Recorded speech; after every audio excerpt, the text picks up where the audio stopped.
Bonjour à tous, on va pouvoir démarrer. N'hésitez pas, si vous le souhaitez, à vous remettre au centre, comme on est en petit comité. Voilà, s'il y en a qui arrivent aussi, de vous installer plutôt là, juste devant nous et devant nos intervenants. Donc, bonjour à tous et bienvenue à cette deuxième journée des rencontres de la biodiversité.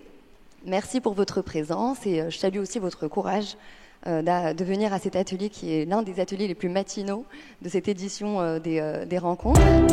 Donc, je vais commencer par me présenter. Moi, c'est Ata et mon rôle, ça va être d'animer cet atelier. Je travaille dans une organisation qui est spécialisée dans l'intelligence collective, Blue Neuve, et on a notamment contribué à l'organisation et à la conception des ateliers que vous avez pu découvrir hier et que vous allez découvrir aujourd'hui pour ceux pour qui c'est la première journée au RBT.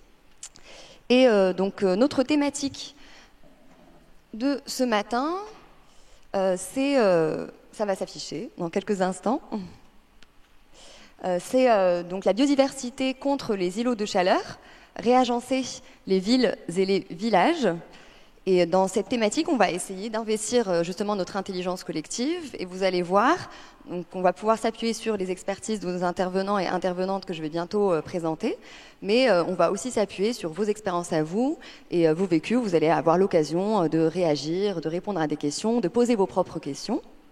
Mais je vais commencer par présenter déjà un peu les enjeux, la grande question qu'on se pose. Donc, dans un contexte de changement climatique, d'érosion de la biodiversité, quelles sont les solutions qu'on peut identifier pour lutter contre les îlots de chaleur dans les milieux urbains? On va essayer d'aborder cette question avec deux dimensions. Une première dimension plutôt autour des solutions. Quelles sont les solutions qui peuvent être mises en place par les territoires pour la préservation, la conservation et la gestion durable des territoires et dans la lutte précisément contre les îlots de chaleur. Et puis une autre dimension plutôt autour des freins qui peuvent bloquer la mise en place ou le déploiement à plus grande échelle des solutions qui ont pu être envisagées. Donc pour présenter les intervenants qui vont nous appuyer et qui vont nous accompagner autour de ces enjeux, je vais commencer. Donc j'ai à ma droite Pierre Seguin, qui aujourd'hui représente l'association des écomères, qui est chargée de programme donc, dans l'association des écomères. J'ai ensuite Mathilde Loury, qui donc, travaille à l'OFB et qui est coordinatrice du projet Life Artisan, qui est, si j'ai bien compris, un projet qui mobilise les acteurs qui souhaitent s'inspirer de la nature pour mettre en place des solutions en faveur de l'adaptation au changement climatique. Et enfin, Clément Baudot, qui est directeur adjoint de Fredon Occitanie. Merci beaucoup pour votre présence ce matin. Avant de vous donner la parole, on aimerait bien aussi en savoir un petit peu plus sur vous. Qui êtes-vous? Je ne vais pas pouvoir présenter chacun des participants, mais je vais juste vous demander à main levée de m'indiquer si vous vous reconnaissez dans l'énoncé et les questions que je vais vous poser. Qui parmi vous représente les collectivités? Est-ce qu'on a des agents des collectivités? Ok, très bien. Est-ce qu'il y a des élus parmi nous? On a quelques élus parmi nous. Est-ce qu'il y a des agents hors collectivité? On en a bien quelques-uns. Je vais essayer de couvrir tout le monde, mais ce n'est pas forcément facile. Donc il y a de grandes chances qu'il y ait une catégorie autre. Est-ce qu'on a des étudiants? Les étudiants ne sont pas encore réveillés. Tant pis. Est-ce qu'on a des entreprises? Quelques entreprises. Super. Qui est-ce que j'ai oublié? Est-ce qu'il y en a qui n'ont pas encore eu la possibilité de lever la main? Très bien. Et vous êtes Écomères, effectivement. Est-ce qu'il y a des associations? Ah ben voilà, je pense que là j'ai couvert à peu près tout le public. Est-ce qu'il y en a qui n'ont toujours pas eu la possibilité de lever la main? Et vous êtes agent de l'OFB et avocate en droit de l'environnement. Super. Ben écoutez, merci beaucoup et enchantée. Nous sommes ravis de vous avoir avec nous ce matin. Donc ça va être une conférence un petit peu retouchée. On est dans un format qu'on aimerait être interactif, même si on est en salle plénière et que ça peut être un peu impressionnant. Et donc, dans le déroulé de la conférence, c'est retouché, on aime bien appeler ça une conférence inversée, c'est-à-dire qu'il y aura un premier temps de mise en contexte où je vais poser des questions d'abord à nos intervenants, puis ensuite je vais compter sur vous pour poser des questions à nos intervenants, et puis ensuite on va inverser les rôles. Et il faut savoir que nos intervenants ont bien bossé, ils se sont concertés, ils ont identifié des questions qu'ils aimeraient vous poser, et donc vous allez pouvoir réagir grâce à un outil via vos téléphones, mais ça on rentrera dans les détails techniques un petit peu plus tard.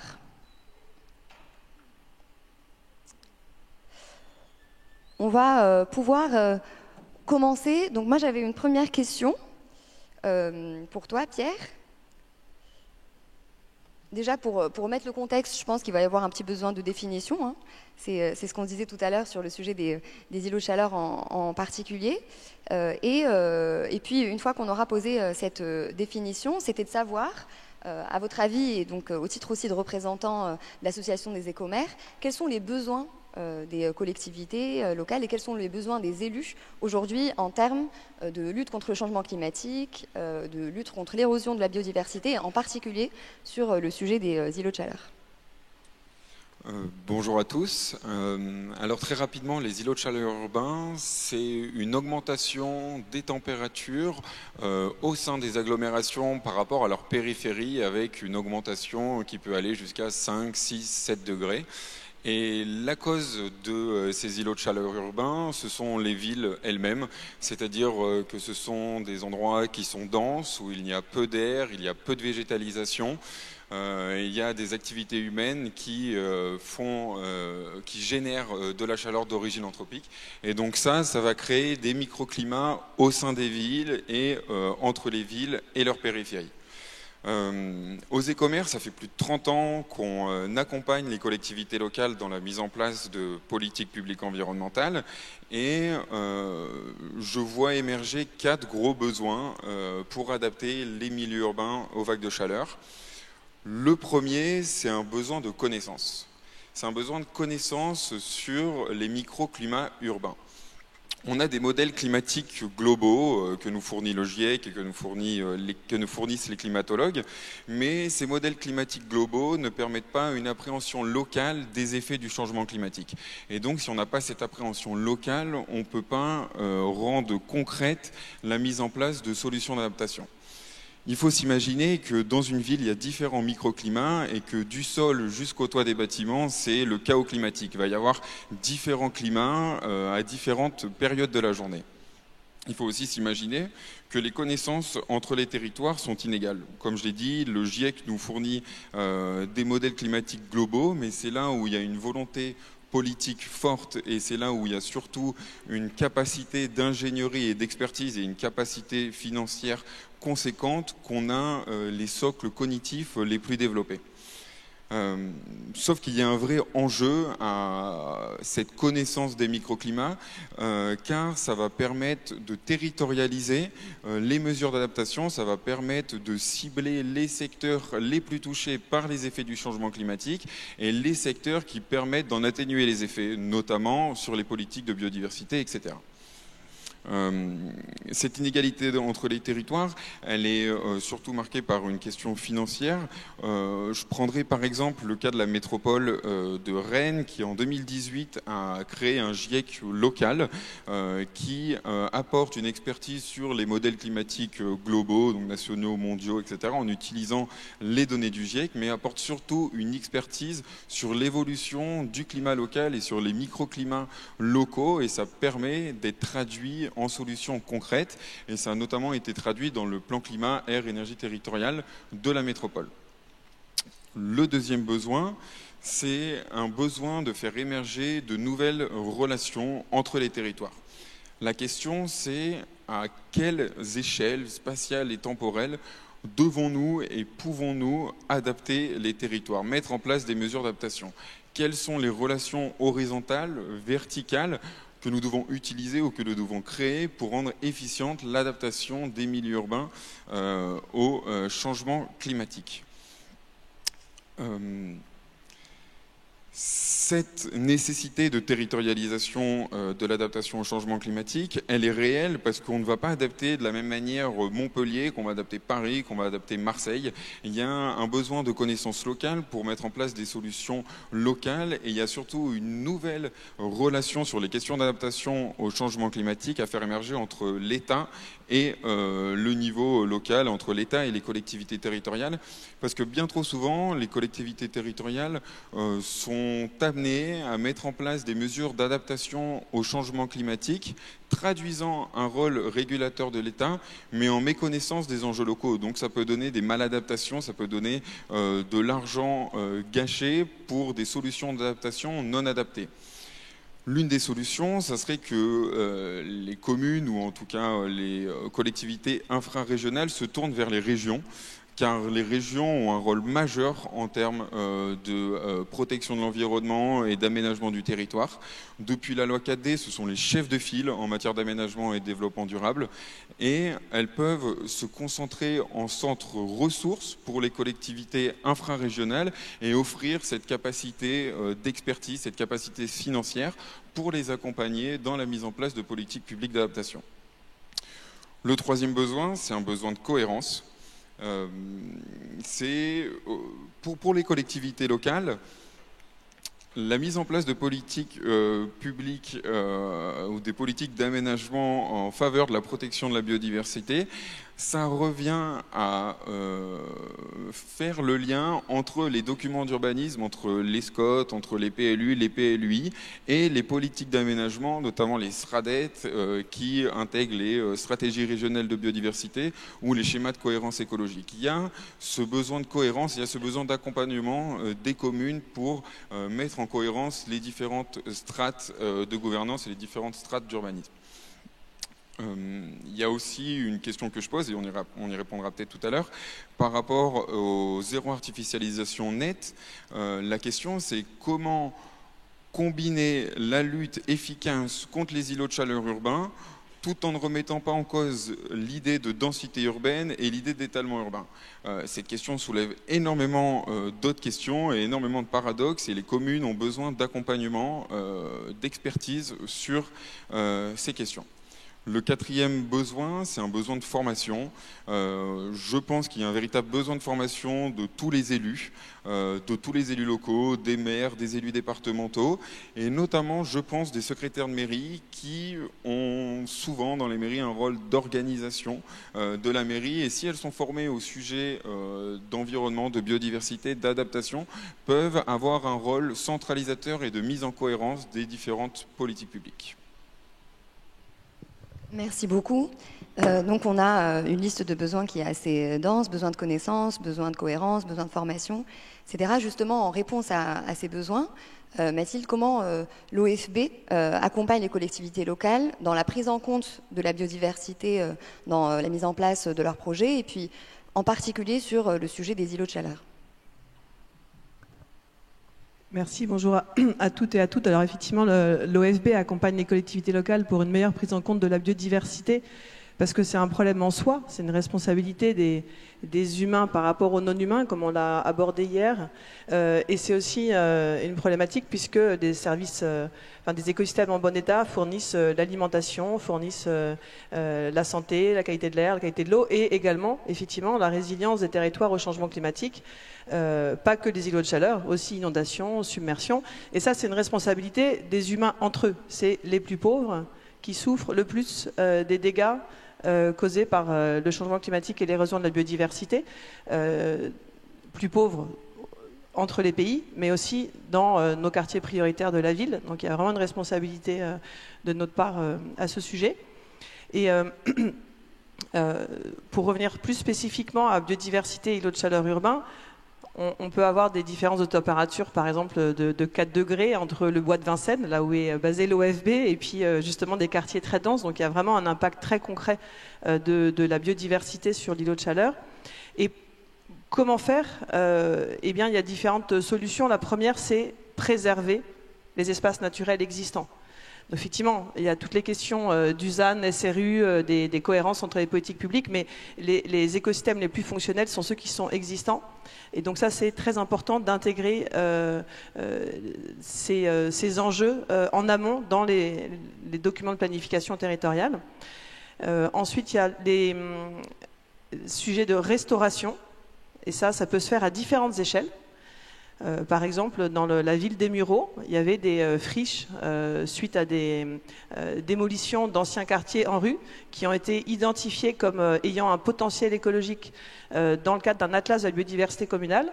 Et la ville a décidé de les restaurer pour que les habitants du quartier puissent s'y rafraîchir pendant les périodes de canicule, puisque ce sont des habitants qui, en général, ne partent pas en vacances. Donc il y a vraiment cet effet-là. Après, il y a d'autres échelles.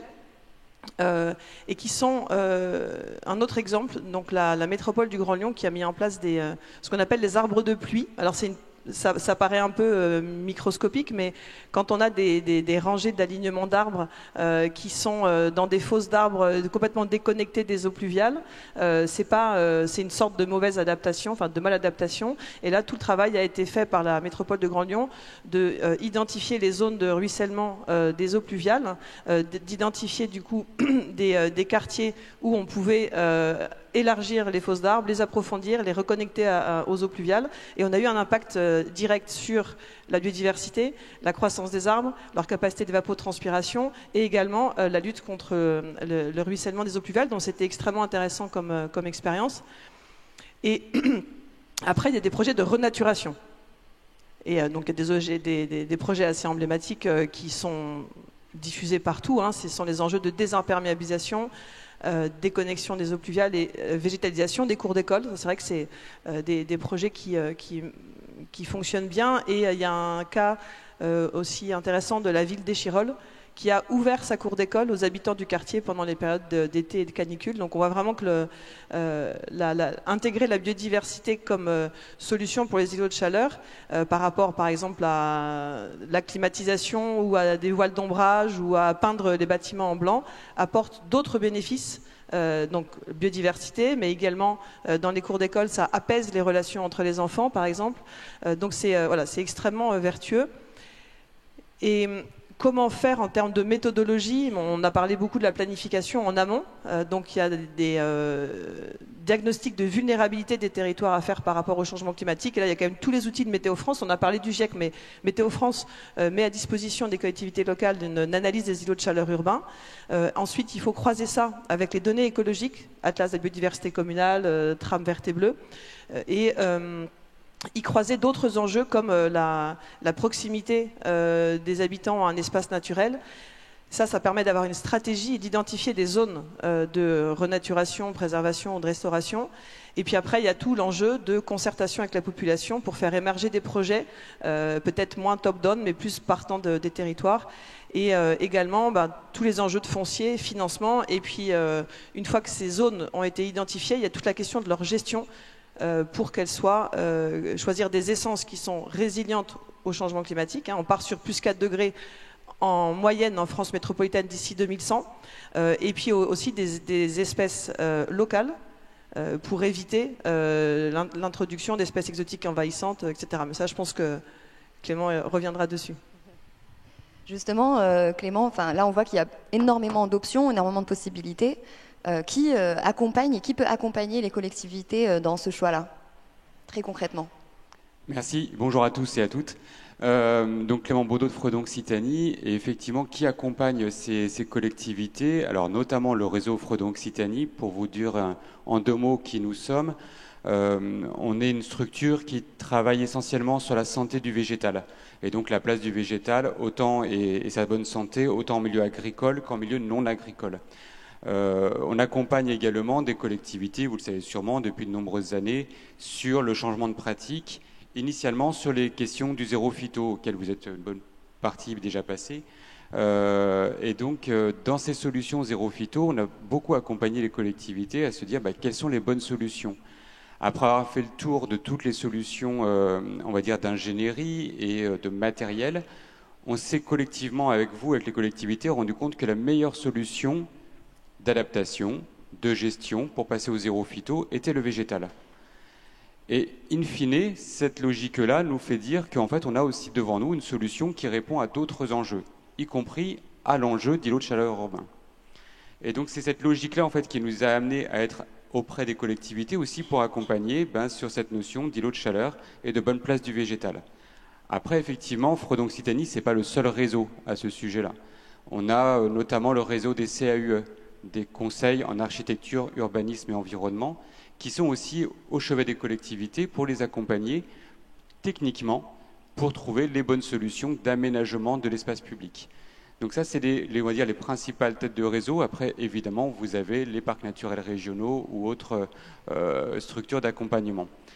Quand on dit accompagner pour la meilleure place du végétal, effectivement, on a besoin de décliner et se dire comment on fait bien, comment on a la bonne pratique, parce qu'effectivement, quand on place du végétal dans l'espace urbain, on peut voir des choses qui ne fonctionnent pas, qui fonctionnent mal, des plantations monospécifiques, des plantations dans des mauvaises conditions d'emplacement racinaire, notamment, on voit souvent ce genre de choses. En tout cas, vous avez besoin aussi de conseils pour bien planter le bon végétal au bon endroit. Et là, Mathilde en a parlé, effectivement. Les premiers éléments, c'est se dire quelle espèce on veut ou quelle espèce on ne veut pas. On va privilégier, effectivement, dans la mesure du possible, les espèces labellisées végétales locales, qui sont des espèces qui sont prélevées, on va dire, des semences dans le milieu naturel pour pouvoir être implantées dans nos milieux. Ça, c'est très intéressant dans des projets de restauration, dans des projets généraux. Sur le schéma qu'on voyait tout à l'heure sur la diapo, le bémol qu'on peut apporter technique, c'est se dire, OK, végétal local, ça a beaucoup d'intérêt. Quand on est dans un espace urbain très contraint et très urbanisé, justement, et très bétonné, parfois on a besoin aussi d'aller chercher des espèces qui sont un peu moins locales, qui sont déjà un peu exotiques, qui sont un peu en avance sur leur temps, on va dire ça un peu comme ça, et pour pouvoir avoir des végétaux qui ont une croissance nécessaire pour répondre à l'enjeu ICU. Mais ceci dit, dans des espaces périurbains, pour la restauration écologique, ce label devient intéressant. Deuxième paramètre, effectivement très important, quand je vous parle d'espèces exotiques, effectivement, lutte contre les espèces exotiques envahissantes, qui est là effectivement le point de vigilance essentiel, et se dire comment on va pouvoir exclure une partie de la palette végétale. Donc ce travail-là, effectivement, il est nécessaire de le faire en interne, dans chaque collectivité, voire sur chaque site, et se dire quelle est la bonne palette au bon endroit. Et enfin, dernier paramètre, c'est se dire qu'est-ce que je peux implanter. Et lutter contre les îlots de chaleur urbains, on a vite tendance à se dire qu'on va mettre des linéaires d'arbres et puis beaucoup d'arbres pour pouvoir lutter. Mais ce n'est pas toujours possible parce que le milieu urbain il est très contraint. On a des réseaux, on a des conditions qui font qu'on ne peut pas implanter forcément des grands sujets de partout. Et puis faire de la végétalisation avec des strates basses, herbacées, arbustives, ça peut être aussi des moyens de lutter contre les îlots de chaleur et ce n'est pas à négliger non plus. Donc c'est différencier les strates, différencier les espèces et puis améliorer l'ensemble de la qualité de l'espace public. Super, merci beaucoup pour cette première mise en contexte. Moi, j'avais seulement ces 3 questions à poser à nos intervenants. Maintenant, je compte sur vous pour m'aider à poursuivre ces entretiens. Bientôt, on va voir s'afficher un outil qui va vous permettre de poser des questions. Vous êtes relativement nombreux, donc il va y avoir beaucoup de questions. On a opté pour une approche démocratique. Vous allez pouvoir départager entre les questions et puis on va essayer d'adresser principalement, ou en tout cas de commencer par les questions les plus populaires. Donc je vais aussi scanner le QR code en même temps que vous. Comme ça, si vous rencontrez des problèmes techniques, je vais rencontrer les mêmes problèmes.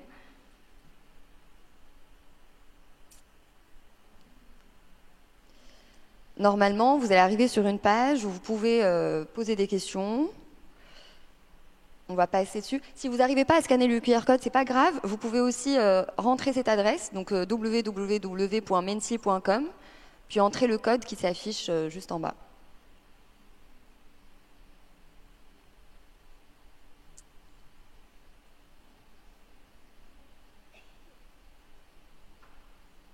En attendant, est-ce qu'il y en a qui ont déjà une question à poser? On va contourner le processus en attendant que tout le monde puisse se connecter. N'hésitez pas à lever la main. Ah, je vois une main levée ici.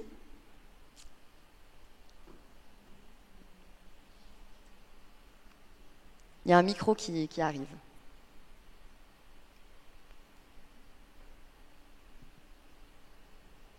Merci beaucoup.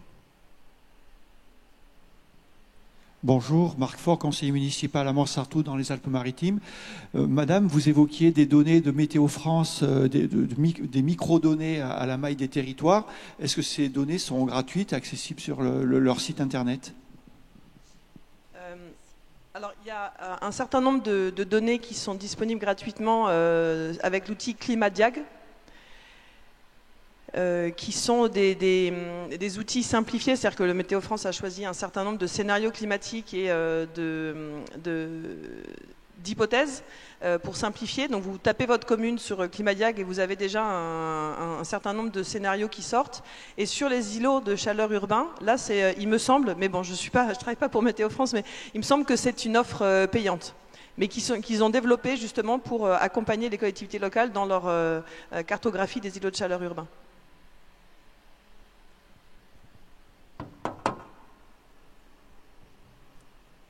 Est-ce qu'il y a d'autres questions dans le public ?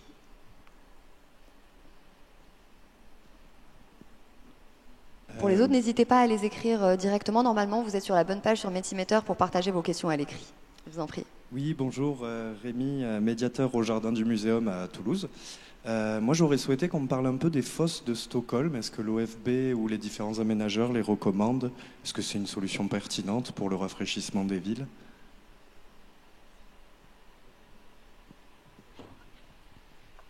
Alors, ce sont des solutions qui sont pertinentes quand les zones sont très contraintes. Comme l'a dit Clément tout à l'heure, il y a un certain nombre d'endroits où, pour gérer les eaux pluviales, on n'a pas d'autre choix que de faire ce type d'aménagement comme les tranchées de Stockholm.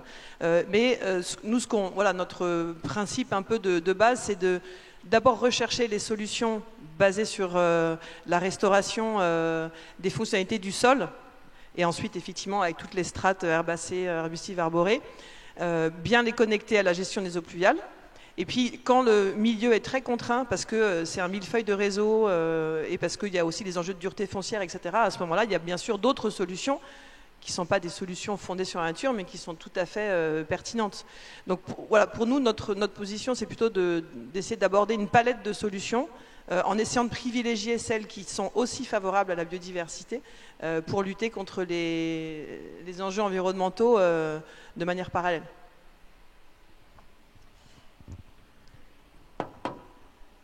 Alors là, je vais reprendre le processus démocratique. La question qui a remporté 6 likes pour le moment, si on remonte, ça va être comment convaincre les élus de rentrer dans un processus de restauration écologique.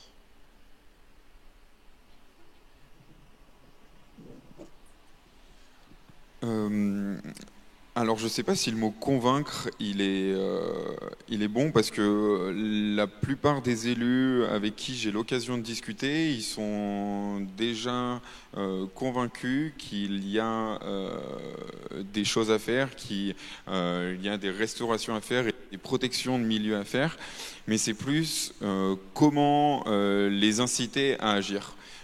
Parce qu'il y a une différence entre le fait d'être convaincu, de savoir qu'une chose est bonne et de faire cette chose. Et je pense que les citoyens ont un rôle à jouer pour pousser leurs élus, pour leur montrer leurs attentes, mais comme je l'ai dit tout à l'heure, il y a aussi besoin de montrer aux élus qui sont accompagnés financièrement, qui sont accompagnés techniquement par l'OFB, par les opérateurs de l'État, par des associations, pour pouvoir mettre en place des mesures de restauration écologique. Donc plus les pousser à passer à l'action plutôt que de les convaincre, parce que je pense qu'une grande partie est convaincue, je dirais pas 100%, bien sûr que non, mais une grande partie est convaincue de l'urgence d'agir. Si je peux me permettre de compléter, merci. Effectivement, il y a aussi, de manière plus pragmatique, l'intérêt de montrer aux élus qu'ils font le bon choix. Et en fait, effectivement, comme tu le dis Pierre, la partie financière, elle est importante. Ça permet de dire oui, je prends la bonne décision puisqu'il y a des financements. Autre élément qui montre aussi aux élus que c'est la bonne direction sont les labels. Et effectivement, ça peut paraître anecdotique, mais quand même, c'est des bons catalyseurs. Et quand on a des labels comme Territoire engagé pour la nature, comme Label Terre Saine, comme les labels portés par les réseaux Fredon aussi, qui poussent à ça, en fait, qui donnent en fait l'injonction et du coup des financements derrière ces labels qui permettent de valoriser qu'on a pris la bonne direction, et ben c'est des choses qui permettent aussi d'enclencher le démarrage du travail de nos élus. Merci beaucoup Pierre et Clément. On a une nouvelle question, Ascension fulgurante, qui a supplanté toutes les autres avec 22 participants. De grands arbres continuent d'être abattus lors des constructions pour ensuite replanter des arbustes. Quelle protection réglementaire et quelle solution fiscale ?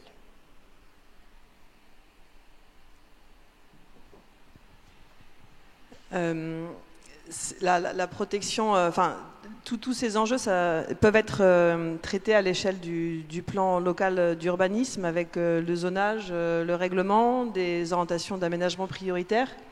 Évidemment, ça se décide bien en amont.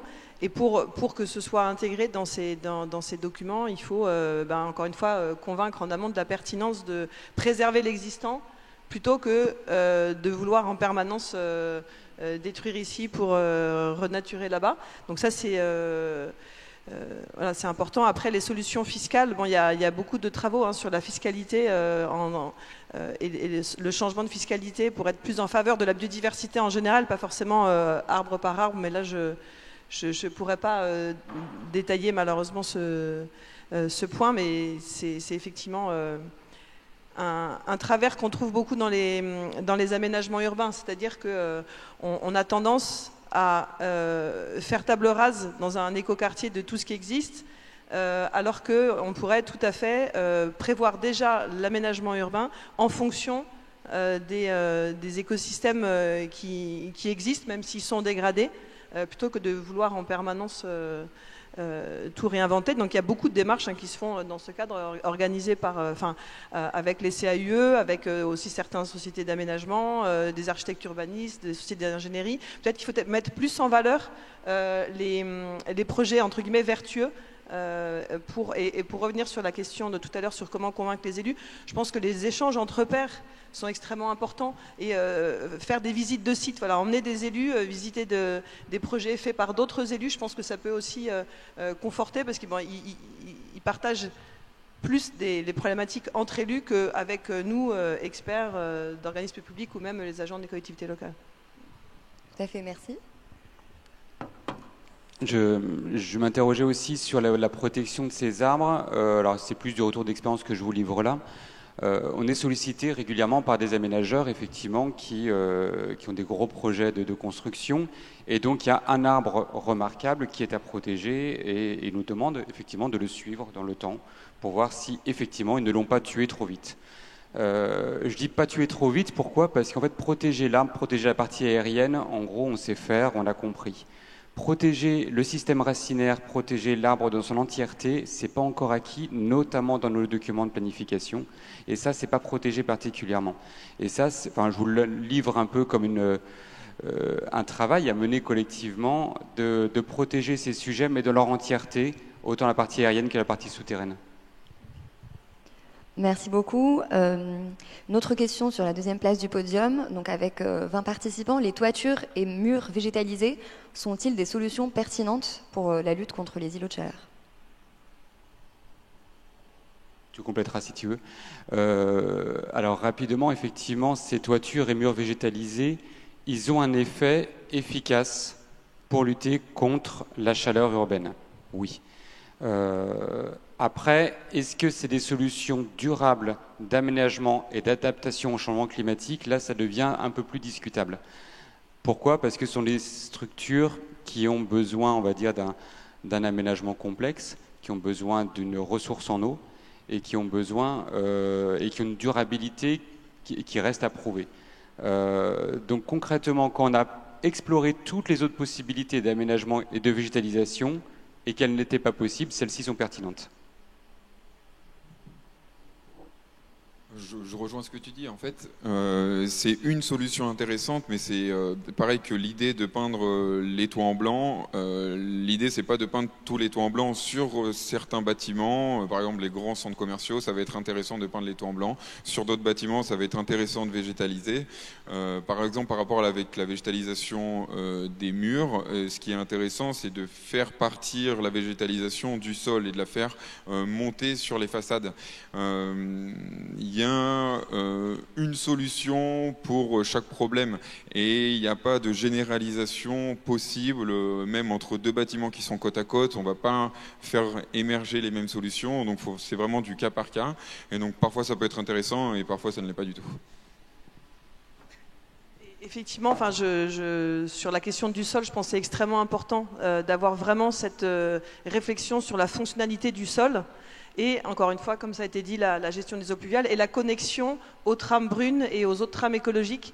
Et donc c'est vrai qu'avoir des petits patchwork un peu techniques de toiture et de façade végétalisée, alors si c'est fait de manière trop technique, sans prendre en compte tous ces enjeux de fonctionnalité du sol, gestion des eaux pluviales et trames écologiques, je pense que c'est un petit peu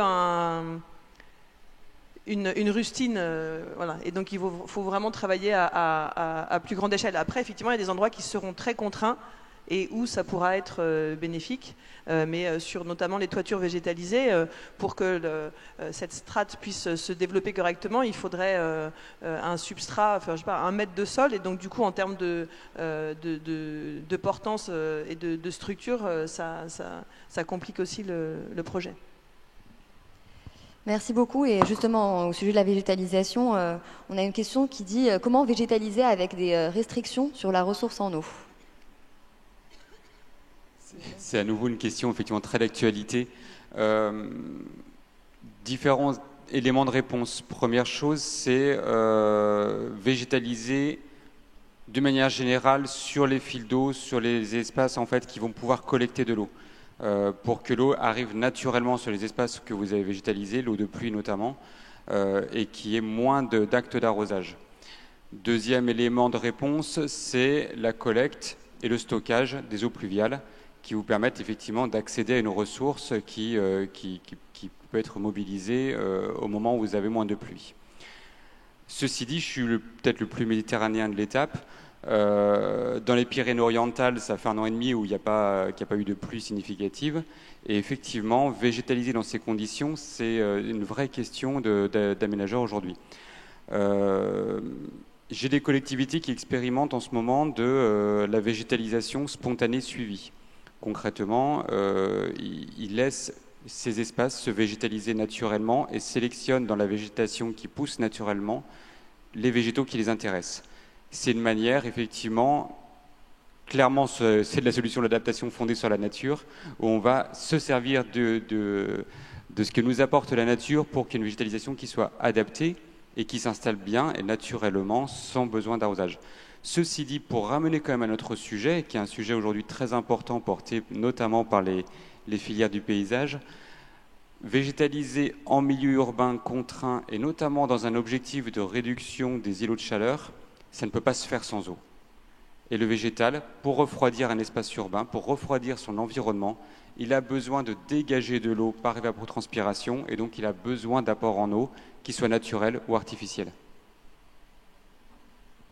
Effectivement, on peut très rapidement faire de la maladaptation avec des fosses d'arbres qui ont des rebords de 15 ou 20 cm. Le travail qu'a fait la métropole de Grand Lyon avec le service de l'eau, le service de la voirie, le service des espaces verts, c'est de repenser complètement les trottoirs et les arbres en enlevant tous ces rebords, en réorientant la pente du trottoir pour que l'eau pluviale alimente les différentes fosses.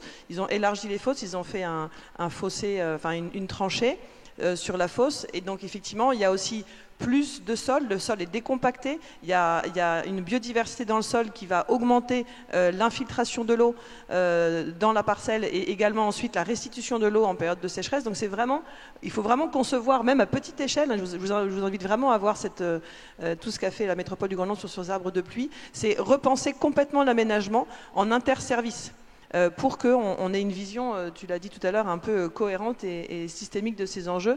Parce qu'effectivement, planter des arbres avec des rebords de 15 cm où on est sûr que l'eau pluviale ne coulera jamais et mettre de l'irrigation goutte à goutte, c'est une maladaptation à mon sens. Merci beaucoup. On a plein de nouvelles questions, donc n'hésitez pas à rouvrir aussi votre Mentimeter pour éventuellement voter pour d'autres questions qu'elles puissent remonter si elles vous paraissent pertinentes. La question suivante donc c'est dit, comment concilier plantation d'essences locales et d'essences adaptées au changement climatique? C'est un sujet que j'ai abordé tout à l'heure, hein, mais pour aller un peu plus loin sur ce sujet-là, Essence locale, c'est un parti pris d'aménagement qui est assez essentiel. C'est se dire comment la nature à proximité est apte à apporter les bonnes solutions d'aménagement, les bonnes essences qui sont adaptées à votre climat. Mais comme ça a été précisé tout à l'heure par Pierre en introduction, le climat en espace urbain soumis à îlots de chaleur, c'est pas le climat local autour que subissent les essences naturelles qui sont à proximité.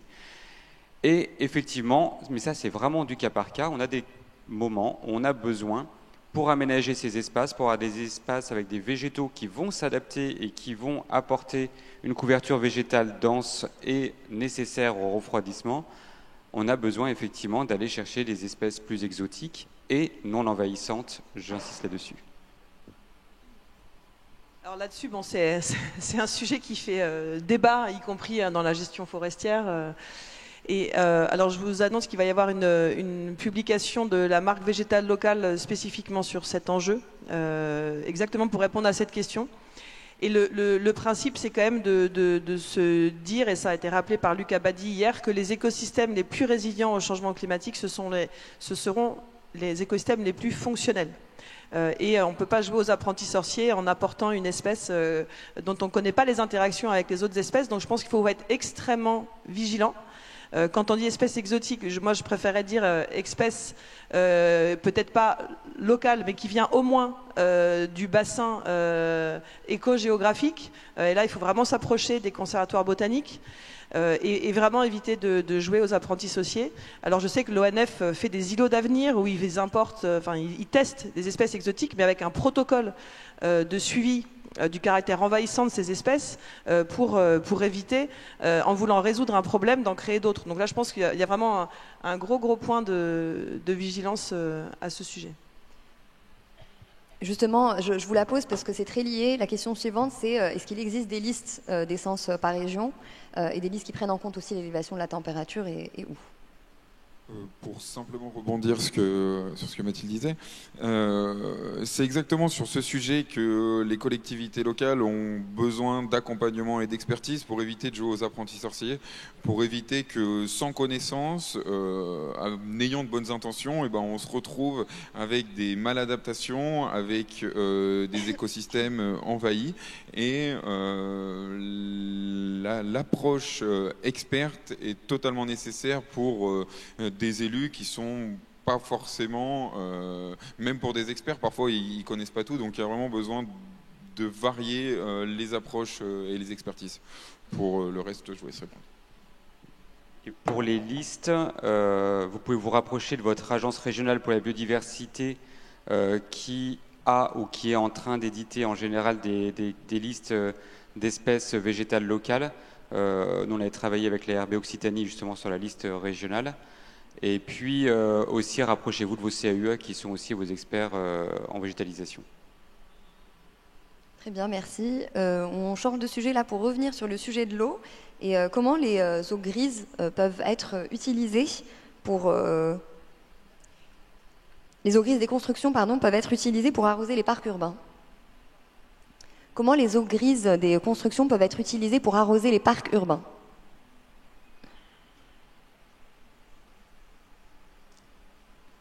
Alors, les intervenants sèchent sur cette question. Non, c'est sur les eaux grises. Tiens, tu as la question en face de nous. Alors, je ne suis pas spécialiste de la question, peut-être je vous laisserai compléter, mais il me semble que la réglementation a quand même pas mal évolué sur la réutilisation des eaux, sur la reuse, donc des eaux usées traitées, pas en direct eau grise. Qui jusque-là était possible qu'en goutte à goutte dans certaines conditions. Maintenant, on peut avoir des usages beaucoup plus nombreux de ces eaux grises traitées, j'insiste, en espace urbain.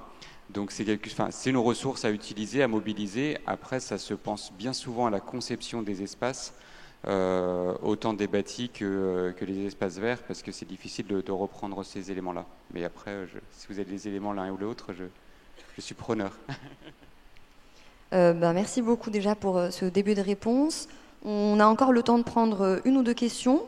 La question, moi, que j'ai juste après, j'en ai deux ex aequo. Je vais commencer par comment favoriser la collaboration interservices des collectivités pour désimperméabiliser la ville.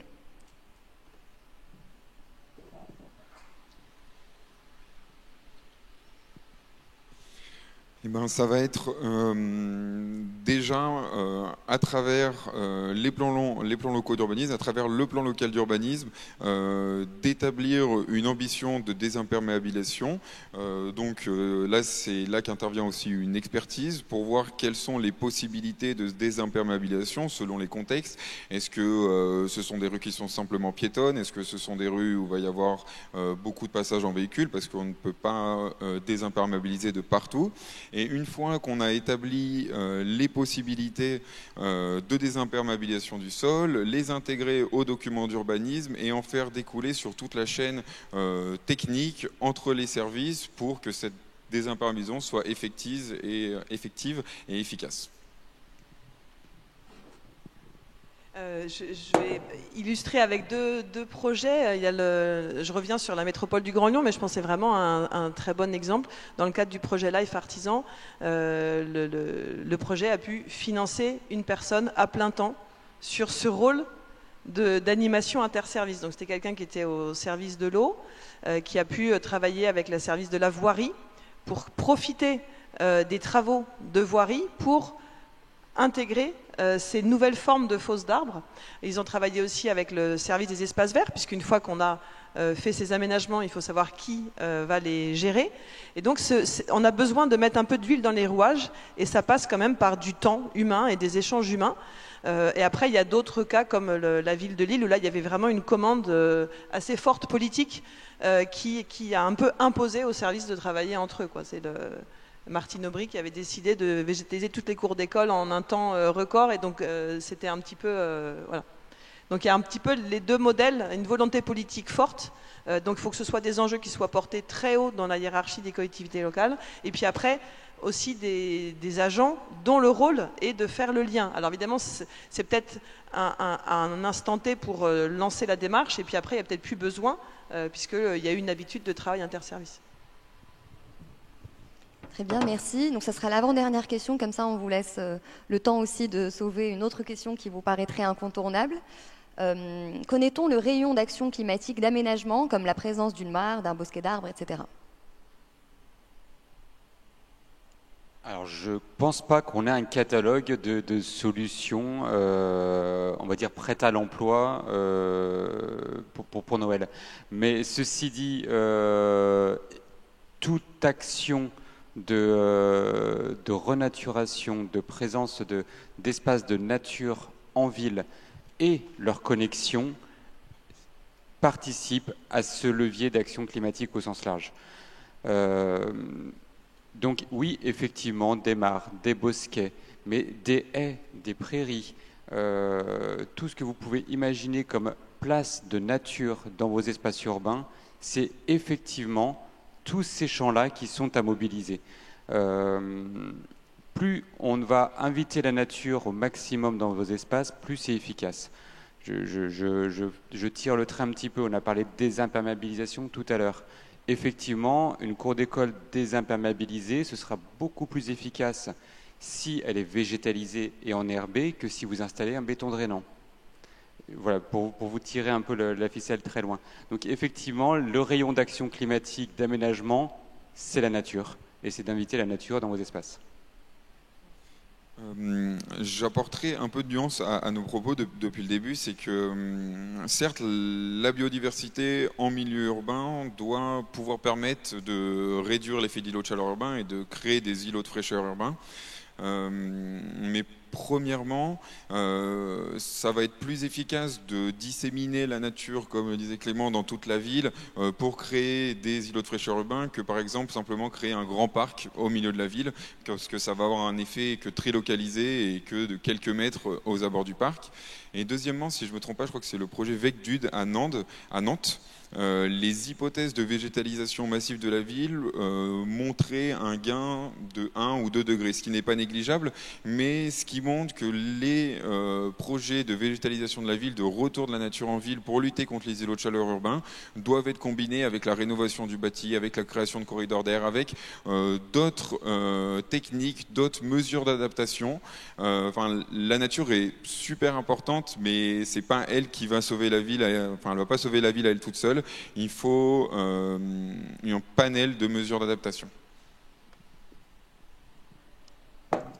Merci beaucoup. Alors là, en toute transparence, on a le choix entre 3 questions. On va traiter le sujet des ressources un petit peu plus tard, donc je vous propose de répondre à cette question-là pour commencer. Sur le levier réglementaire, donc ne faudrait-il pas interdire les rénovations sans végétalisation ni désimperméabilisation des sols? Est-ce que voilà, le levier réglementaire n'est-il pas nécessaire dans ce cas? Et je pense qu'on peut même... Allô ? Je pense qu'on peut même pousser la réflexion encore plus loin. Est-ce que, parce que si on suit la trajectoire climatique qui est prévue pour la France et qui est prévue pour le monde, on aura sûrement à certaines périodes de l'année des territoires qui seront inhabitables s'ils ne sont pas adaptés. Qu'est-ce qu'on pense à ce moment-là? Est-ce qu'on, pour laisser passer l'air, on va exproprier des gens et détruire des bâtiments? Je pense que la question, on peut la pousser assez loin, et je suis d'accord avec vous.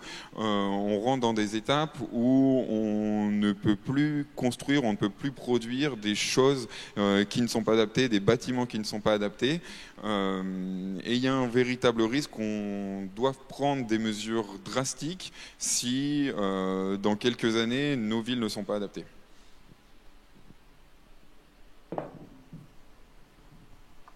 Après, sur la partie réglementaire, je pense qu'il y a, il y a déjà mettre à disposition des collectivités locales des outils qui leur permettent de passer à l'échelle sur ces projets. Donc hier, on a parlé du fonds vert, avec un volet renaturation qui est fort et qui sera pérennisé en 2024.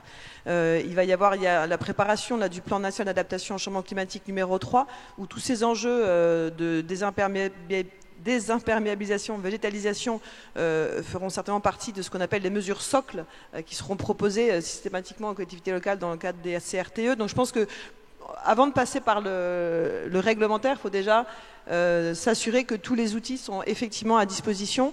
Et c'est vrai que sur il y a la partie foncier, on n'en a pas beaucoup parlé. Alors c'est vrai qu'on a parlé des cours d'école, donc là le foncier existe. Mais après la ville, il y a aussi tout le foncier privé. Donc comment on arrive à aller au-delà de ce qui est sous la responsabilité directe de la collectivité locale. Donc il faut aussi embarquer tous les bailleurs sociaux, les bailleurs privés. Donc ça c'est encore un autre sujet. Super, merci beaucoup. Ce sera la dernière question de cette séquence. Maintenant, on va inverser les rôles. Donc, comme je le disais tout à l'heure, nos intervenants ont préparé des questions, 4 questions qu'ils aimeraient vous poser. Vous allez pouvoir y répondre toujours avec le même outil. Il n'y a pas de bonne ou de mauvaise réponse. Et puis après, on va avoir des temps de réaction de nos intervenants. Donc, je vais jouer le jeu jusqu'au bout et je vais proposer aux intervenants de poser les questions eux-mêmes. Est-ce que, Pierre, vous voulez bien poser la première question? Alors, avez-vous mis en œuvre dans votre commune des projets de préservation et restauration d'écosystèmes pour lutter contre les îlots de chaleur? Oui ou non?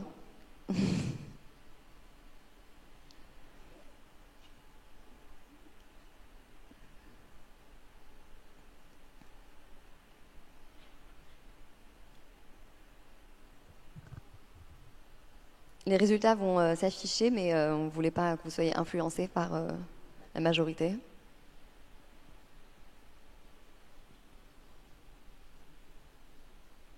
Est-ce qu'il y a des pronostics côté intervenant?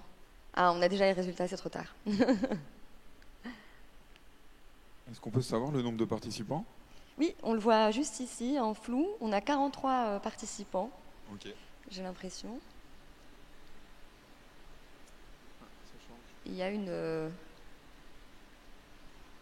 petite avance côté oui.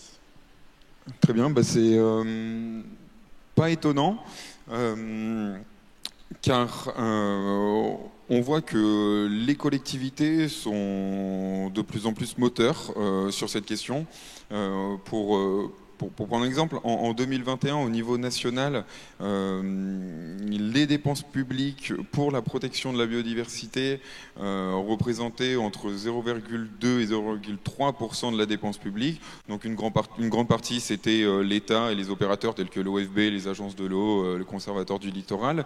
Mais les collectivités territoriales contribuaient à hauteur de 40% de ces dépenses, donc à près d'1 milliard d'euros, avec en tête les départements.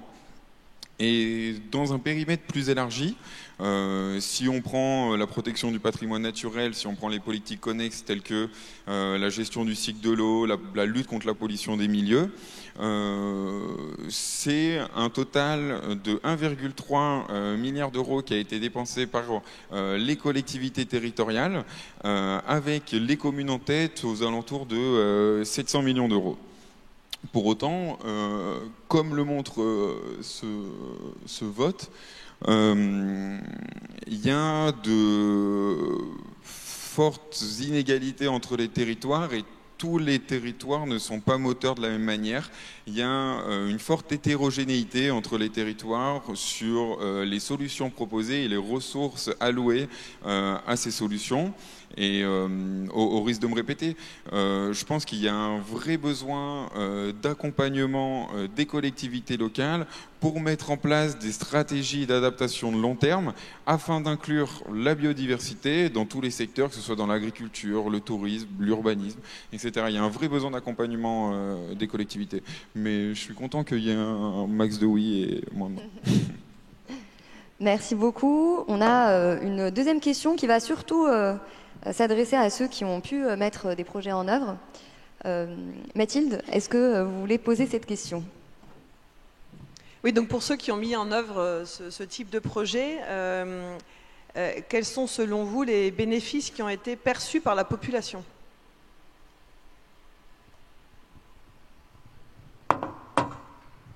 Là, normalement, vous allez pouvoir directement rédiger des réponses, peut-être plutôt en quelques mots. Ça va, on n'est pas très nombreux, donc ça devrait quand même pouvoir rentrer sur l'écran.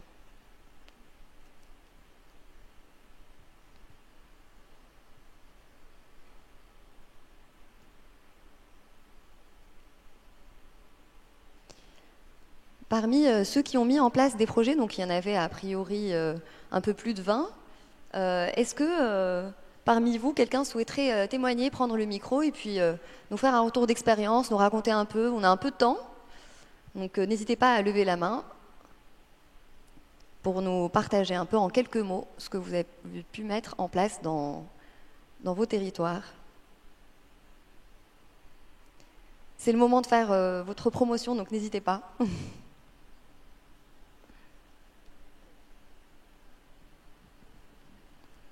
J'ai une main levée par ici.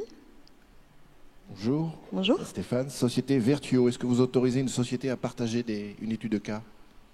Bah oui, bien sûr. Bonjour. Vertuo, nous végétalisons la ville avec l'avantage et la particularité de réceptionner les eaux pluviales. Donc nous créons un stock qui va donc se rediffuser dans l'aménagement que nous avons conçu. Et nous pouvons également rediffuser l'eau stockée dans la pleine terre jusqu'à 60 jours. Par exemple, cours d'école. Cas d'école, c'est le cas de le dire, que ce soit à Blois, que ce soit à Paris, que ce soit dans plusieurs régions. Donc, par exemple, nous désimperméabilisons une partie de la cour d'école afin d'atténuer et donc de récupérer les eaux pluviales dans nos modules. Et nous adaptons la palette végétale au projet. Alors, par rapport à l'école, il peut y avoir un projet pédagogique, c'est-à-dire qu'on vient monter une palette végétale qui est donc adaptée avec un programme, avec bien sûr le corps enseignant, et qui donc plaît aux élèves. Et l'avantage, c'est que durant les 2 mois d'été, il n'y a personne pour gérer l'école, et donc à la rentrée, les élèves et donc le corps professoral retrouve son aménagement. Alors, donc il y a une partie pédagogique, il y a donc un retour à la nature, et il y a donc aussi, par rapport au système lui-même techniquement, en fait, tout un dégagement, en fait, de ce qu'on appelle un îlot de fraîcheur, puisque notre solution contient donc de l'eau. En fait, donc la proportion d'eau, donc la diffusion d'eau est pratiquement à 99%. Et dans l'aménagement, dans l'idéal, par rapport à la situation de la cour, on vient aménager notre solution en amont du vent le plus fréquent, que lorsque ce vent se déclenche, vient donc se charger en humidité, vient donc rafraîchir toute la cour et bien sûr donc atténuation de plusieurs degrés. Alors ça se mesure.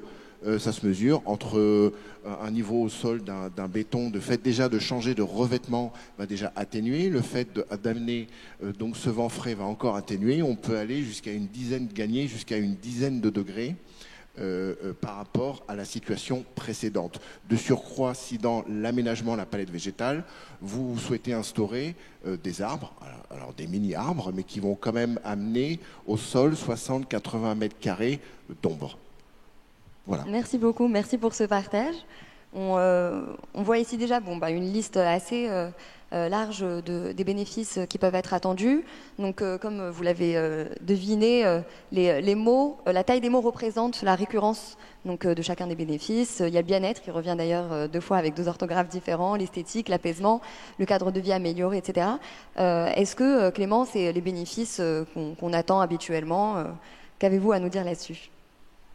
Alors ces bénéfices, ils sont, oui, effectivement, c'est des notions d'appropriation de l'espace public. Mais c'est ça qui est intéressant dans cette démarche-là. Je vais vous raconter une petite expérience qu'on a menée cette année avec Julie Chouvel, donc une paysagiste qui nous a rejoint cette année, qui est présente avec nous aujourd'hui. On a mené un projet participatif avec l'aide de la région Occitanie pour accompagner des collectivités pilotes, pour dire ok, on va aménager, on va travailler sur les îlots de chaleur, sur des espaces particuliers, îlots de fraîcheur végétalisés sur des espaces dans votre collectivité. Mais par contre, le choix, c'est pas vous élus qui allons le faire, c'est pas nous, structure de conseil, qui allons le faire, ce sont les habitants. Et donc, c'est toute une démarche participative qui a intégré la population, et le choix a été fait par eux. L'espace public, il appartient à tous, il appartient surtout à ceux qui y vivent. Et c'est cette entrée-là qu'on a pris effectivement pour cet aménagement-là. Et donc, on a eu différentes situations, depuis des rues de village jusqu'à des cimetières, où on peut parler d'îlots de chaleur aussi sur les cimetières. Je trouve ça intéressant de se dire que voilà, c'est des espaces qu'on a trop minéralisés, où il fait trop chaud, où on ne sait plus se recueillir. Bon, j'ai une petite parenthèse posée ici. Mais en tout cas, comment les gens qui le fréquentent ont envie de l'aménager et comment ils peuvent s'y sentir. Nous, notre rôle, c'est d'y poser de l'expertise. Les élus, leur rôle, c'est d'y poser un projet, se dire, voilà, ce qu'on aimerait qu'il fasse plus frais, on aimerait qu'il y ait plus de plantes. Après, la population, ce qu'elle nous apporte dans cette démarche-là, c'est à quel endroit je vais installer des zones de repos, qu'est-ce que j'y fais réellement tous les jours, comment j'y vis et comment j'aimerais y vivre. Et ça, cette démarche-là d'appropriation, l'expérience nous a montré que c'était la clé de la réussite de ce type de projet. Parce que ça vient d'eux. Autre exemple, alors qui n'est pas forcément de cette expérience-là, sur les cours d'école. Les cours d'école, sans l'implication à la fois des enseignants, des parents et des enfants, votre aménagement, il ne va pas être adapté et vous allez vous retrouver avec des difficultés d'appropriation. Et donc les mots que vous avez notés ici, c'est juste des mots qui justifient ou qui marquent la réussite de vos projets. Parce qu'effectivement, si on voit bien-être esthétique, cadre de vie amélioré, c'est que les gens se sont appropriés le travail qui a été réalisé. Est-ce qu'ils ont été associés ou pas? Ça, c'est une autre question, mais en tout cas, l'appropriation est là. Voilà, mais en tout cas, si vous êtes intéressé par cette démarche participative, il y a des guides techniques qui ont été édités là, pour vous accompagner sur cette démarche-là, qui sont disponibles sur le stand de Freud Occitanie à côté. Super, merci beaucoup. Maintenant, on va s'adresser à ceux qui n'ont pas forcément pu mettre en place des projets là, spécifiquement de lutte contre les îlots de chaleur et pas que, en réalité, parce qu'on va parler des freins. Donc, Clément, je vais vous proposer de reprendre le micro pour poser cette question. Alors, quels ont été les freins les plus importants dans la mise en œuvre ou même à l'émergence de ces projets? Est-ce l'efficacité de la solution, les difficultés réglementaires, l'accès au financement, la gestion et l'entretien, l'acceptation par la population, l'accès au foncier, l'ingénierie et les filières d'approvisionnement, les réticences au sein de la collectivité ou d'autres freins. Voilà, je pense que vous pouvez sélectionner plusieurs options. Et si vous sélectionnez autre, préparez-vous à prendre le micro pour nous expliquer ce que vous mettez derrière autre.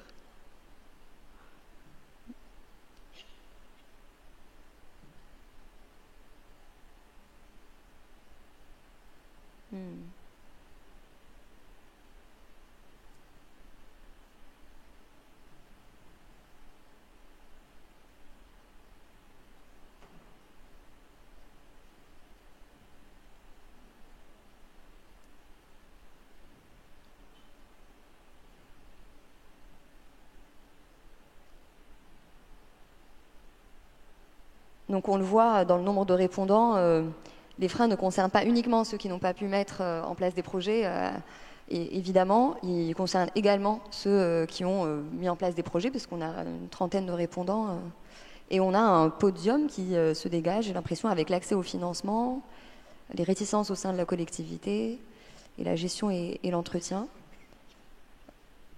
Mathilde, est-ce que ce sont effectivement les freins qui sont les plus rencontrés habituellement ? Mais effectivement, on avait fait dans le cadre du projet Artisan une étude sur les freins et leviers à la mise en œuvre des solutions fondées sur nature pour adaptation au changement climatique, y compris en milieu urbain, mais on s'intéresse aussi littoral, rural, etc. Et on avait retrouvé des éléments équivalents. Après, ça m'intéresserait peut-être qu'on prenne dans la salle des témoignages, si c'est possible. Parce que l'accès au financement, c'est à la fois étonnant et compréhensible. Étonnant parce qu'il y a quand même les agences de l'eau qui financent 80% de la désimperméabilisation des sols, le fonds vert avec le volet renaturation, mais en même temps peut-être pas si étonnant que ça, parce qu'il faut quand même déposer des dossiers, aller chercher peut-être différents leviers de financement. C'est ce dont on parlait hier sur l'atelier financement. On a besoin de maquettes financières, d'ingénierie financière, donc c'est peut-être cette difficulté-là. C'est pas le fait que les financements existent, c'est le fait qu'il faut aller les chercher, parfois avec des appels à projets différents, des critères qui sont différents entre les bailleurs de fonds. Donc voilà, c'est peut-être ce sujet-là, mais ça m'intéresserait d'avoir un témoignage. Sur la partie réticence au sein des collectivités, alors ça peut être interprété, nous ce qu'on avait vu c'est que selon les collectivités, les élus, certains élus ne sont pas convaincus. Donc les agents techniques ont beau l'être, c'est difficile de faire passer des projets et de le mettre en numéro 1 dans la pile de tous les dossiers que les élus ont à gérer, parce qu'évidemment ils n'ont pas que la transition écologique. Ça peut aussi être vécu comme il y a un élu qui a cette volonté politique très forte, mais après difficulté en interservice ou parfois entre la communauté d'agglo et les différentes collectivités locales qui la composent. Donc c'est plutôt des sujets de gouvernance qu'on avait pu identifier. Après, sur la gestion et l'entretien, ça c'est effectivement quelque chose qui nous est beaucoup retourné. C'est que contrairement à des solutions d'ingénierie classiques, où on peut aller chercher des financements pour un coût d'investissement, mais après il y a très peu d'entretien. Donc le financement correspond en fait au modèle économique. Là, pour les solutions fondées sur la nature et la restauration, la gestion durable des écosystèmes, c'est peut-être parfois moins coûteux à l'investissement, mais en revanche, il faut prévoir d'abord qui va prendre en charge l'entretien. Donc c'est peut-être pas le service qui a fait l'investissement, mais c'est le service qui va en assurer l'entretien. C'est pas le même budget de la collectivité locale, donc c'est peut-être ces sujets-là aussi qui ont fait l'objet de cette difficulté. Et après, l'accès au foncier. Effectivement, il y a les cours d'école, on en parle beaucoup parce que le foncier est là. Et après, quand on veut sortir des cours d'école et aller sur d'autres lieux de la ville où la commune n'est pas forcément propriétaire foncière, il y a des enjeux de dureté foncière. Donc c'est pas, voilà, ça rejoint effectivement les freins qu'on avait pu identifier. Est-ce qu'on a le temps de prendre des témoignages Complètement. Parce que ça, c'est une interprétation. Oui, n'hésitez pas effectivement à lever la main si vous pouvez nous raconter un petit peu les freins que vous avez rencontrés. On a un premier témoignage, merci. Bonjour, je suis à Perpignan, moi, et la mairie, elle a engagé une action de replantation de plantes grimpantes sur les façades. Et donc l'entretien, il est laissé à la gestion des habitants. C'est un moyen d'économiser des sous. Mais du coup, c'est on va dire une contrainte qu'ils ont dans leur... ils ont un contrat avec la mairie, comme quoi la mairie s'engage sur le foncier, qui n'est pas toujours une mince affaire quand il y a des réseaux, à planter des plantes grimpantes. Mais du coup, derrière, l'habitant s'engage à entretenir et à arroser ces plantes-là, quoi. Voilà une petite solution qui peut se faire. Merci beaucoup. Des réactions? Oui, c'est ce qu'on appelle ailleurs des permis de végétaliser ou ce genre de démarche-là. Ça fonctionne bien, effectivement, ce partage de l'espace, et ce que j'exprimais tout à l'heure, c'est important d'impliquer la population et c'est une manière de l'impliquer fortement. Expérience, on va dire, un peu plus longue sur cette thématique-là, c'est la ville de Montpellier, où cet engouement sur les plantes grimpantes en façade a été tel qu'en fait, il y a eu certains débordements et en fait, la collectivité doit quand même y venir. Donc je vous le donne en réserve. Attendez-vous quand même à devoir y repasser un petit peu. Mais en tout cas, c'est une dynamique qui est très intéressante de se dire que l'espace public, il appartient à tous et effectivement, chacun peut y apporter de l'entretien aussi. C'est très pertinent. Merci. Est-ce qu'il y a d'autres témoignages? On a un deuxième témoignage ici, merci. Je reviens un petit peu en arrière par rapport à votre remarque sur les systèmes racinaires. On essaye sur la commune d'intégrer dans le PLU des distances minimum d'excavation pour les nouvelles constructions en fonction des essences. Alors après, on n'est pas naïf, on sait bien qu'il nous faudrait une police de l'urba plus étoffée pour aller contrôler tout ça, mais voilà, on essaye déjà de poser les premières briques réglementaires pour pallier à la sauvegarde des arbres, parce qu'on sait que quand on y gratte trop près, au bout de quelques années, ils crèvent. Deuxième point que je voulais évoquer concernant les cours d'école, nous on s'est fait avoir, parce qu'on avait une école qui s'appelle l'Orée du Bois, et comme son nom l'indique, elle est à proximité d'un bois, et les enfants aller en récréation dans le bois, jusqu'au jour où on a été obligé de clôturer sur le plan réglementaire, il a fallu clôturer. Et là où on s'est fait avoir, c'est que les arbres étaient là, existants, ils avaient poussé comme des grands tout seuls, ils n'avaient rien demandé. Sauf que comme on a réduit la surface pour les gamins, on a eu un effet de piétinement qui a conduit à la mort du 3/4 des arbres qui étaient là naturellement. Donc on va être obligé de retravailler ça. Voilà, c'est juste un petit témoignage où il y avait des choses bien, et il faut remettre ça. Merci beaucoup.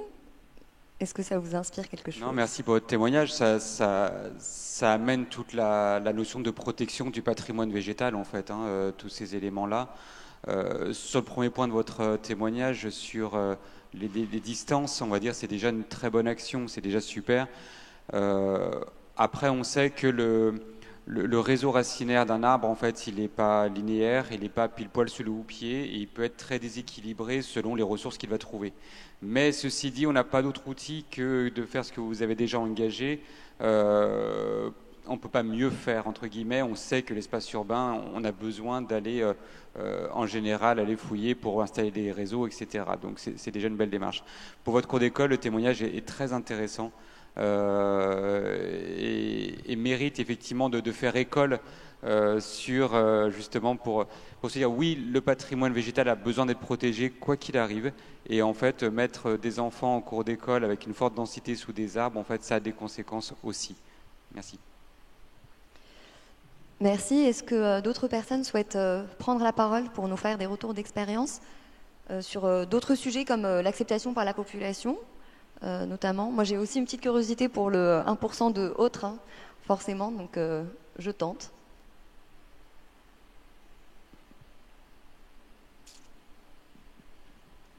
Merci beaucoup. Oui, merci.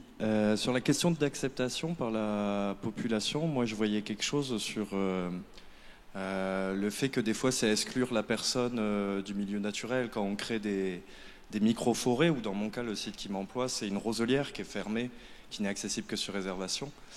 Et parfois les gens peuvent avoir l'impression que créer un milieu naturel, c'est aussi les exclure de cet espace-là. Et est-ce que c'est quelque chose que vous connaissez déjà ou... Voilà, merci.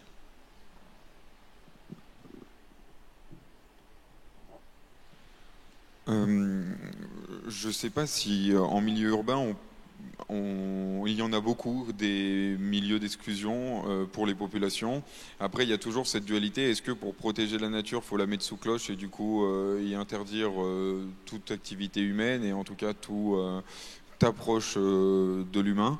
Je pense que c'est un sujet complexe. Je pencherai plutôt pour dire qu'on doit pouvoir protéger la nature et y penser des activités humaines en respect par rapport au milieu.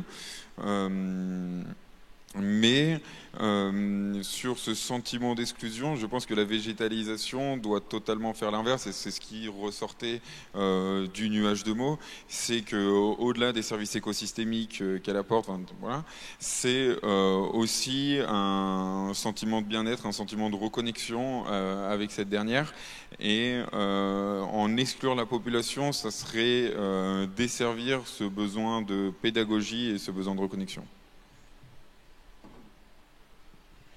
Je pense en effet que quand il y a des zones qui sont en cours de restauration, on peut avoir effectivement une mise en défense pour éviter le piétinement, etc.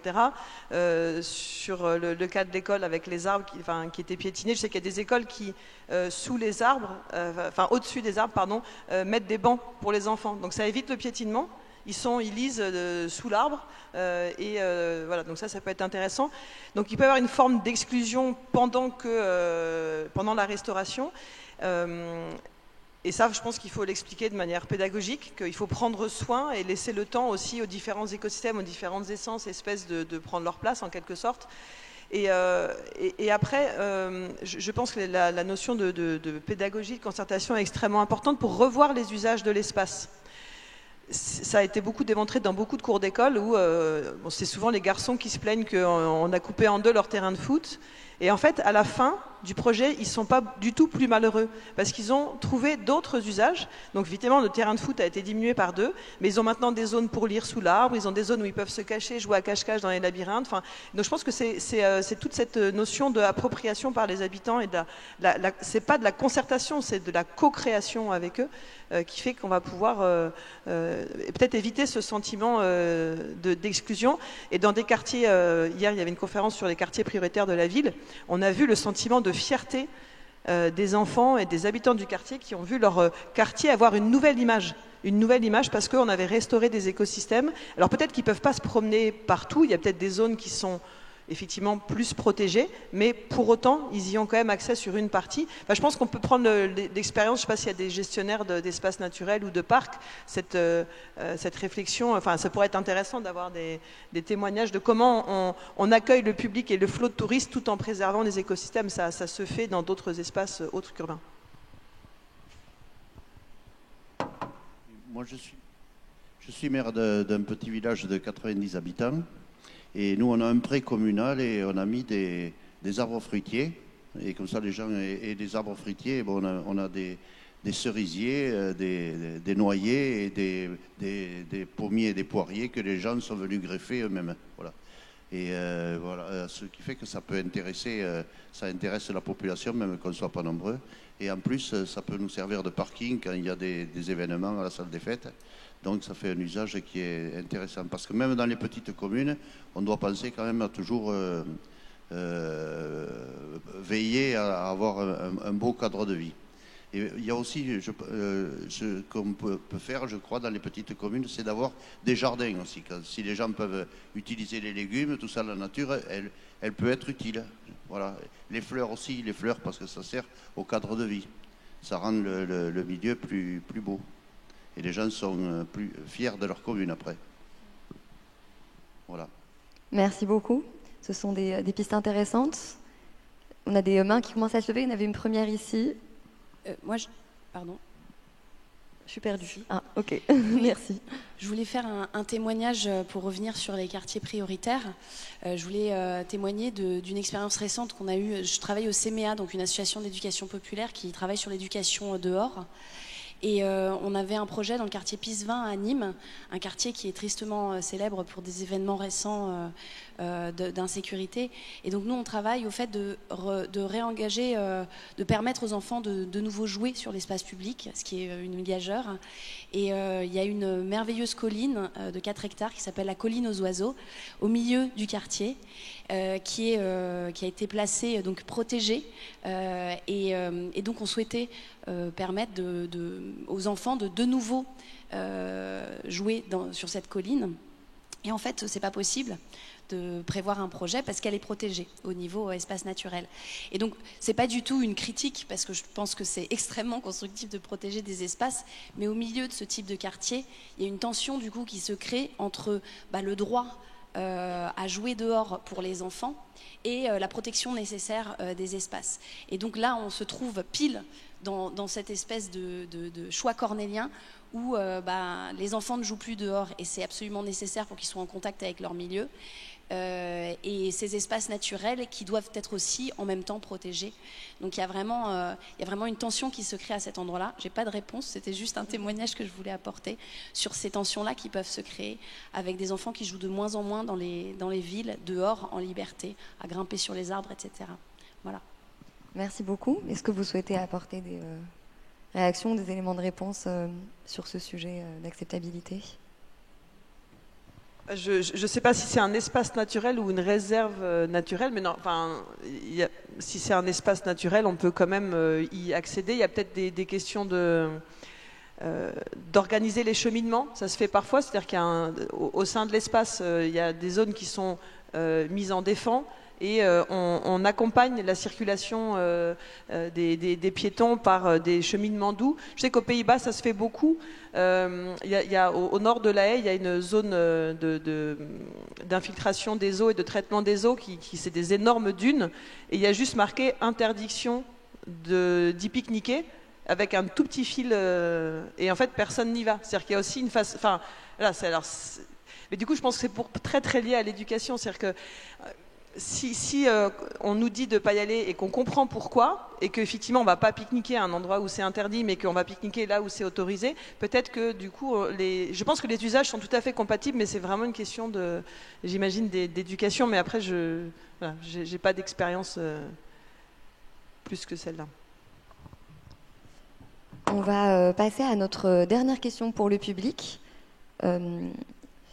Je vais laisser Pierre la poser et puis y réagir. Alors, de quel soutien auriez-vous besoin ?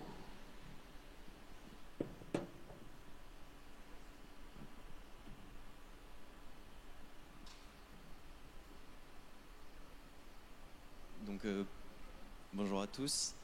Je travaille à l'Oasis Stadine, qui est une ferme pédagogique à Montpellier. Et en ce moment, on participe au budget participatif de la région Occitanie. Et en fait, ce qui est intéressant, c'est qu'il y a 132 projets déposés. Mais on sait que dans ces 132 projets, il n'y aura pas tout le monde qui sera lauréat. Pourtant, il y a beaucoup de gros projets portés par des associations, notamment sur aujourd'hui un focus particulier qui est auprès de mon arbre. Donc vraiment sur la thématique dont on parlait aussi aujourd'hui. Donc peut-être un manque de financement pour financer toutes ces initiatives qui sont émergentes. Très bien, merci beaucoup. Bon, en attendant de recueillir toutes les réponses à l'écrit, est-ce qu'il y a d'autres réactions plutôt à l'oral ?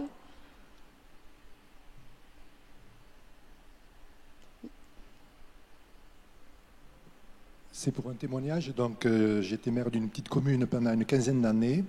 Et sur des terrains communaux, tous les ans, nous avons créé un arboretum.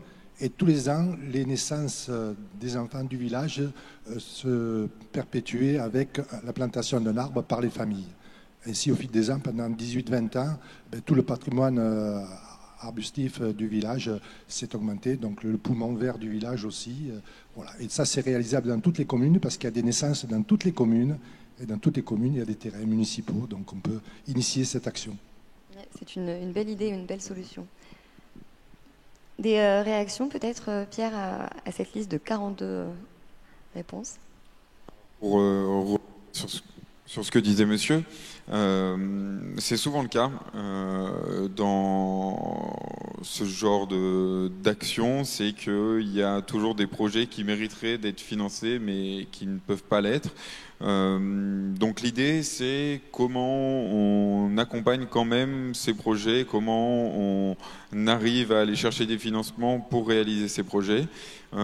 Et c'est là où il y a un besoin de formation dans la recherche de financement, qui soit public ou privé, pour mettre en place ces projets.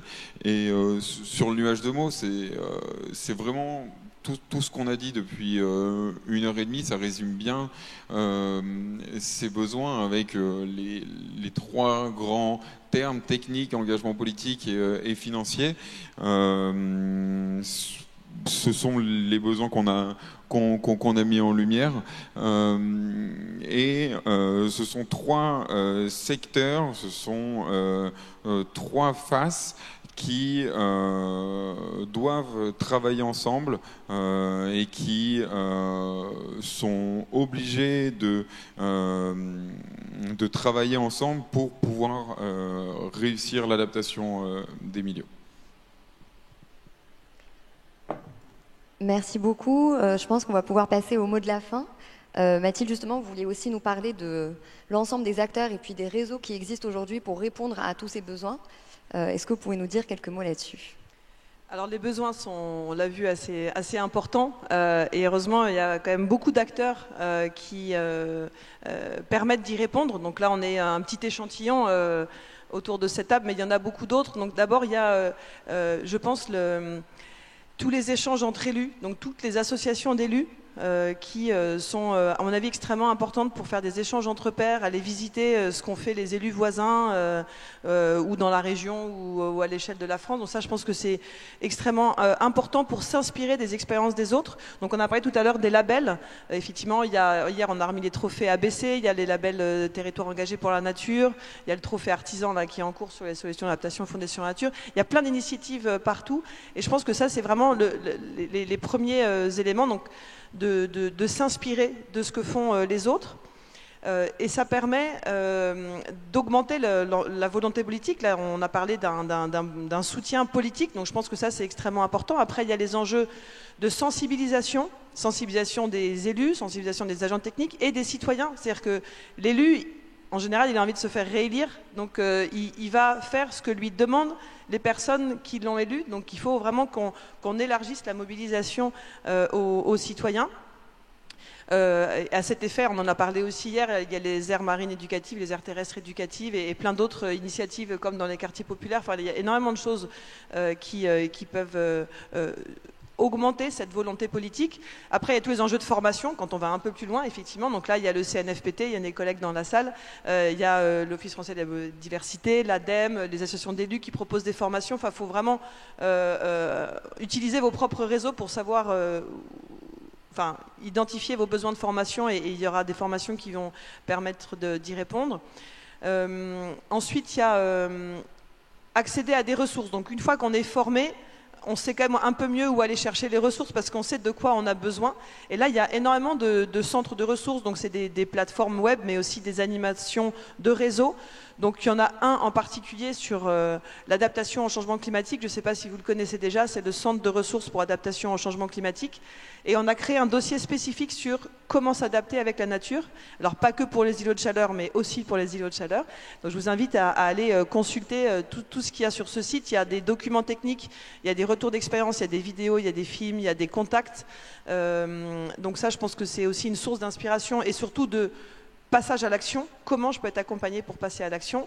Ça reste encore, j'allais dire, virtuel. Après, ce dont on a besoin, c'est d'être accompagné par des humains. On a parlé de ressources humaines un peu dans les nuages de mots, et ça, c'est extrêmement important. Donc, on a parlé des agences régionales de la biodiversité qui se sont développées ces dernières années, financées par les régions et l'Office français de la biodiversité, et qui ont des animateurs sur l'adaptation au changement climatique et les solutions fondées sur la nature, qui ont des animateurs territoires engagés pour la nature, Atlas de la biodiversité communale, et aussi, avec le futur projet Live Biodifrance, vont avoir des animateurs pour accompagner les porteurs de projets dans l'ingénierie de projet. On a parlé du fait qu'il y avait des difficultés de financement. Ben là, ça met en relation des porteurs de projets et les financeurs, agences de l'eau, OFB, ADEME, régions, fonds européens, etc. Donc c'est extrêmement utile. Mais il n'y a pas que les ARB, on a parlé de l'ADEME, du CEREMA, des CAUE, et puis après il y a toutes les entreprises, les sociétés d'ingénierie qui vous accompagnent, on en a quelques exemples, les associations, donc ça aussi ça dépend beaucoup de votre tissu, local, mais les ARB peuvent aussi vous aider à vous mettre en relation avec les bonnes expertises, et ensuite pour les financements, il y a bien sûr votre contact en ARB ou votre contact de proximité, mais il y a aussi la plateforme Aide Territoire. On a créé une rubrique dédiée aux solutions d'adaptation Fondation Nature, donc allez consulter régulièrement, vous aurez tous les appels à projets des agences de l'eau, le Fonds vert, les régions. Il y a la Banque des territoires. On les connaît parce qu'ils financent sous forme de prêts, mais ils ont aussi des subventions pour l'ingénierie. Donc, ils veulent vraiment se développer de plus en plus sur les enjeux d'adaptation et de biodiversité. Donc, il faut aussi aller voir les directions régionales de la Banque des territoires. Et puis après, il y a pour l'enjeu de la maîtrise du foncier, il y a, j'en ai cité que quelques-uns, mais il y a les établissements publics fonciers, il y a les SAFER dans certains endroits, le Conservatoire du littoral dans d'autres. Enfin, il y a vraiment, et il n'y a pas que l'acquisition foncière, il y a aussi des obligations réelles environnementales, les paiements pour services écosystémiques. Enfin, il y a énormément de choses et d'acteurs pour vous accompagner dans la mise en œuvre de vos projets. Merci beaucoup Mathilde. Donc, comme vous l'avez compris, s'il y a une slide à prendre en photo, c'est celle-ci. N'hésitez pas avec toutes les ressources et les références. Bon, on va finir là-dessus. Merci beaucoup. Je pense qu'on peut applaudir nos intervenants. Merci beaucoup pour vos réponses. Et je tenais aussi à vous remercier pour vos témoignages, vos réactions, les questions que vous avez posées. Il y avait une trentaine de questions, donc on a pu en traiter une petite dizaine, je dirais. Mais on va bien sûr les partager avec les personnes référentes. Et puis comme ça, on pourra peut-être s'assurer que les réponses à ces questions existent quelque part et vous allez pouvoir les retrouver en dehors de l'événement. Donc merci de nouveau à vous pour votre présence pour cet atelier. Puis je vous souhaite une excellente journée et profitez bien du reste du programme. Bonne journée, au revoir.